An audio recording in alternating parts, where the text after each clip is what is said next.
আপনাদের যাদের বাজেট কম তারা আমাদের কাছ থেকে এই যে মাস্টার কপি ডাইস গুলো সংগ্রহ করতে পারেন। দেখতেছেন এটা হলো আমাদের মাস্টার কপি ডাইস, আর এটা হলো চায়না ডাইস। দেখতে সেম একই কোয়ালিটি। তো ব্যাক সাইডে দেখলে হয়তো বুঝতে পারবেন, এটা হলো চায়না ডাইসের ব্যাক সাইড আর এটা হলো আমাদের মাস্টার কপি ডাইসের ব্যাক সাইড। তো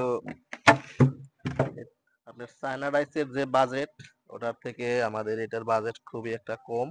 আপনার ওইটার অর্ধেক বাজেট আসবে এটার। তো মাল একই কোয়ালিটি দেখতে, কিন্তু এটা আমরা তৈরি করি ফ্যাক্টরিতে, এই জন্য রেট অনেক কম। এটা প্রাইস হলো 7,000 টাকা পড়বো। আর চায়না ডাইসটা যে দেখছেন, চায়না ডাইসের প্রাইস হলো 14,000 টাকা। আপনি চায়না ডাইসের অর্ধেক প্রাইসে আপনারা মাস্টার কপি ডাইস সংগ্রহ করতে পারেন।